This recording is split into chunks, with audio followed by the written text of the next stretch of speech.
Hello guys, welcome back to new video. तो आज के वीडियो में मैं मेरे एक फ्रेंड से मिलाने वाला हूँ जिसको नीट 2021 में केमिस्ट्री के अंदर 170 स्कोर आया था। वो आज आप सबको गाइड करने वाला है। चलो वीडियो में मज़ा आने वाला है, आपको बहुत हेल्प मिलने वाली है। चलो तो वीडियो स्टार्ट करते हैं। हेलो गाइस, तो हमारे साथ आज है विशाल सिंह जो कि आपको केमिस्ट्री के बारे में गाइड करने वाला है। केमिस्ट्री में 150 प्लस स्कोर 170 प्लस स्कोर कैसे करना चाहिए उसके बारे में टिप्स बोल तो क्या क्या गलतियां करते हैं बच्चे, क्या क्या आपने अभी 2 महीने में करना चाहिए और बाकी सब कुछ। तो चलो विशाल से बात करते हैं हम।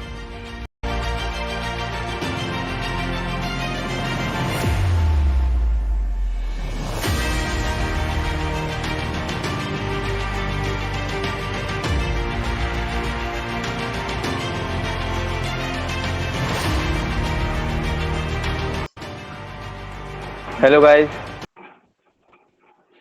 My name is Vishal Singh और मैं गाइड करने वाला हूँ आपको कि ये लास्ट के जो 2 मंथ बचे इसमें मैक्सिमम आउटपुट कैसे ला सकते हैं। एज यूजुअल बायो में तो हमें कंपटीशन चालू ही वहां से होता है जहाँ पे बायो में 360 343 30 लाने लगो तब। लेकिन एज यूजुअल केमिस्ट्री एक टॉपिक है जिसमें हम ज्यादा से ज्यादा स्कोर कर सकते हैं कि 170 तक पहुंच सकते हैं, 160 अराउंड पहुंच सकते हैं। आसान होता है। आसान तभी बन जाएगा जब लास्ट 2 मंथ में ज्यादा से ज्यादा रिवीजन करें।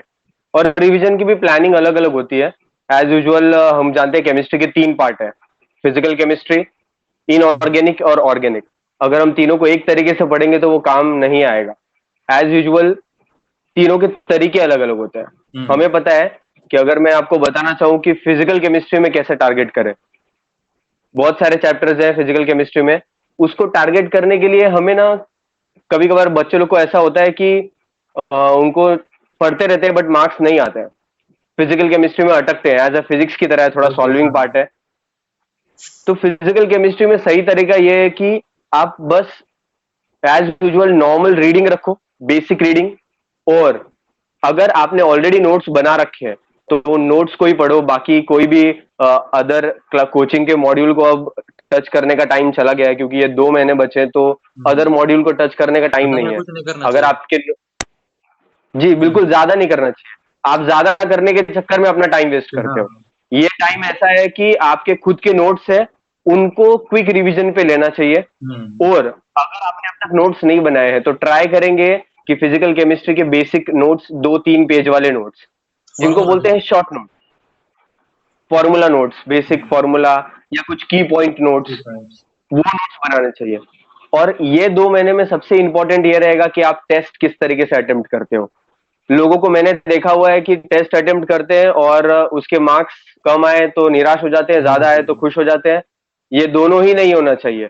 इस टाइम पे अपने आप को स्टेबल करने का तरीका है कि यार टेस्ट दो, अपनी मिस्टेक्स निकालो कि यार कहाँ मिस्टेक कर रहा हूं मैं। कभी कभार टारगेट ये करना है कि टेस्ट देना है, अपनी मिस्टेक्स निकालनी है। और सबसे इंपॉर्टेंट ये पॉइंट हो जाएगा कि आप मिस्टेक्स जो निकाल रहे हो उन मिस्टेक्स को अपने शॉर्ट नोट में जाके हाईलाइट करो। जब आप पढ़ रहे हो नेक्स्ट टाइम, मतलब लाइक फुल सिलेबस के लिए जब आप रीडिंग करोगे तो इतना टाइम नहीं होगा कि पूरा पूरा चैप्टर पढ़ने का, सिर्फ हाईलाइटेड शॉर्ट नोट पढ़ना है।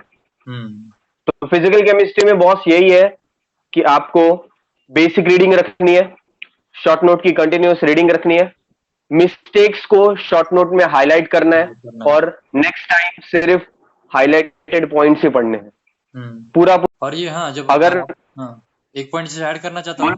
जब आप एनालाइज करते हो पेपर और मुझे समझ में आता है कि ये मेरा पूरा पूरा टॉपिक ही वीक है और ये टॉपिक इंपॉर्टेंट है, तो उसी दिन उसको क्लियर कर लेना चाहिए। बराबर। बिल्कुल बिल्कुल, जो महीने हैं मेरे हिसाब से 2 महीने का टाइम स्लॉट में तुमको 2 फेज में भी रख लेना चाहिए। 1 महीने का एक स्लॉट, 1 महीने का एक स्लॉट। जो पहला 1 महीने का स्लॉट है उसमें अपने वीक एरियाज को स्ट्रॉन्ग एरिया में कन्वर्ट करो जल्दी से जल्दी। और लास्ट का 1 मंथ में you can not do anything new. जो लास्ट का 1 मंथ है उसमें नई चीजें कुछ भी नहीं कर सकते। तो ये जो एक पहला मंथ है अभी का, ये जो 30 दिन है, इसमें टारगेट करें कि वीक को जल्दी से जल्दी स्ट्रॉन्ग में कन्वर्ट करें, ज्यादा से ज्यादा टाइम देके। अगर हम नेक्स्ट फेज की बात करते हैं, इनऑर्गेनिक।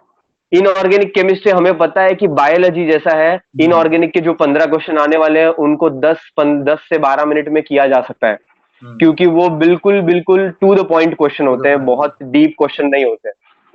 इनऑर्गेनिक में आउट ऑफ आने वाला है अगर अगर सही तरीके से पढ़े, और सही तरीका है कि बिल्कुल बाहर एनसीईआरटी के जाने की जरूरत नहीं है। अब तक देखा गया है, मैंने खुद एनालाइज किया है, जेई मेंस के भी पेपर सॉल्व किए हैं, एनालाइज किया है कि इनऑर्गेनिक केमिस्ट्री कभी भी एनसीईआरटी से बाहर आई ही नहीं है।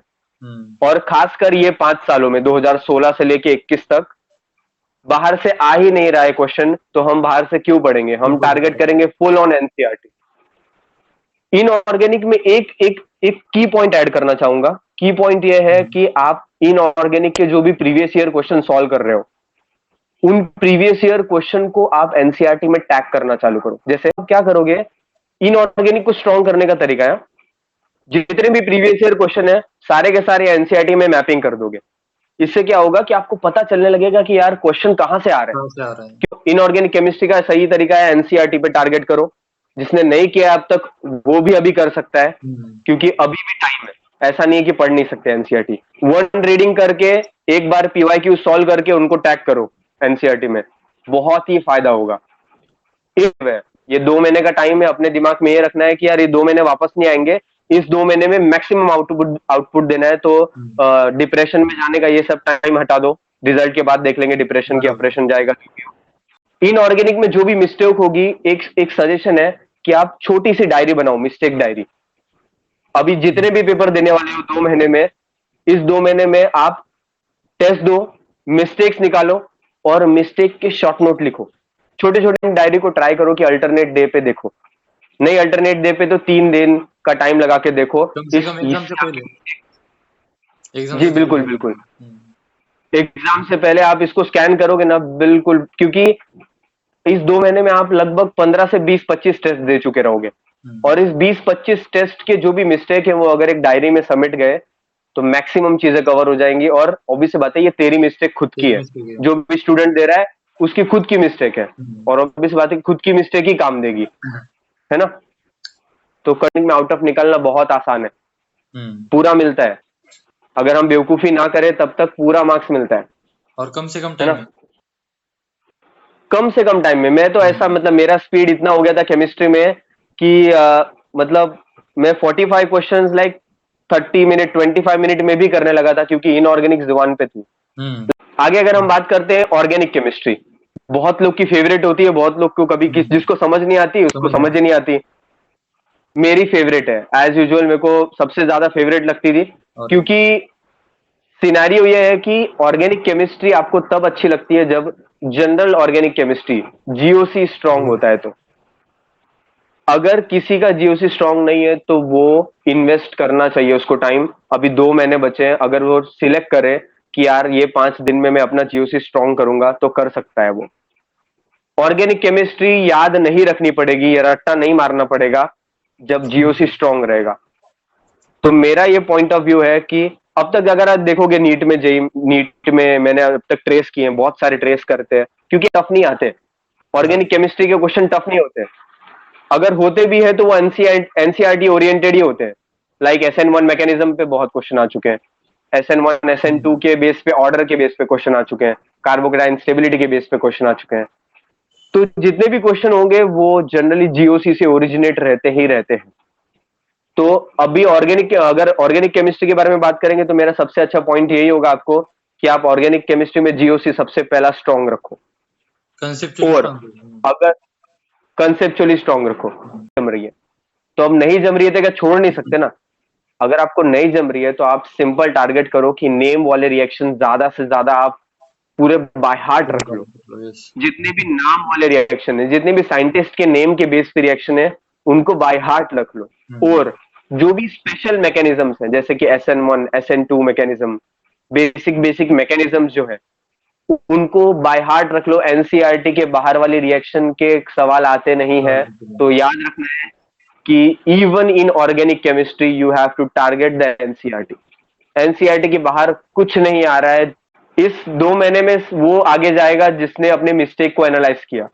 और बहुत सारे स्टूडेंट अपने मार्क्स को लेके प्रॉब्लम में रहते हैं कि यार मेरे मार्क्स, कोई आकाश है, कोई एलन में, या कोई अदर इंस्टीट्यूट्स में, तो वहां के पेपर थोड़े से, ऑब्वियसली बात है बहुत सारे स्टूडेंट होते हैं, तो वहां के पेपर थोड़े हाई लेवल बनाए जाते हैं या कुछ बाहर के क्वेश्चन डाले जाते हैं।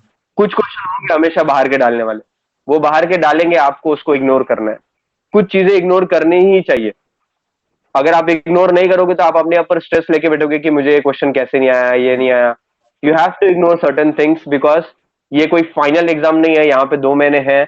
इसमें आप अपना एनालाइज करके अपनी मिस्टेक्स को दूर कर सकते हो।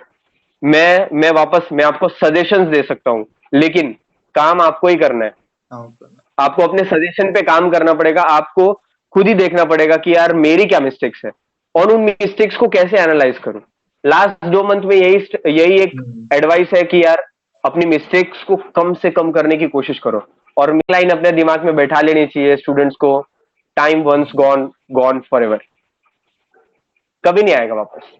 और ये 2 महीने तो नहीं ही आने वाले, तो फिर सोच के टाइम बर्बाद नहीं करते, एक्शन लेते हैं और आगे बढ़ते हैं, है ना जी। हाँ।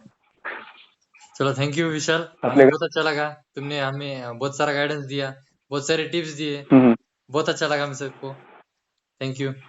Thank you. बस सब लोग अच्छे से बेस्ट ऑफ लक, सारे नीट एस्पिरेंट्स को बेस्ट ऑफ लक। अपना बेस्ट दे के आओ, सिलेक्शन हो चाहे ना हो वो सेकेंडरी पॉइंट है, वो आपके बस में नहीं है। आपके बस में अपना टाइम दे दो। ये 2 महीने 100% का टाइम अपने बस, जो हमारे कंट्रोल में है उस पर करते हैं काम, जो हमारे कंट्रोल में नहीं है उसके बारे में बिल्कुल नहीं सोचना है। थैंक यू श्रेयस, मेरे को अपॉर्चुनिटी देने के लिए। यार, तुमने भी तुम्हारा टाइम निकाला, thank you. Thank you. I hope आपको आज का वीडियो पसंद आया होगा। अगर पसंद आया होगा तो लाइक, शेयर एंड सब्सक्राइब करना। अगर आपको कोई डाउट्स होंगे तो कमेंट सेक्शन में जरूर बताना, मैं विशाल को कह दूंगा, तो वो कमेंट्स के आंसर दे देंगे। तो बिल्कुल ठीक है, मिलते बिल्कुल। हैं, बाय। Bye bye.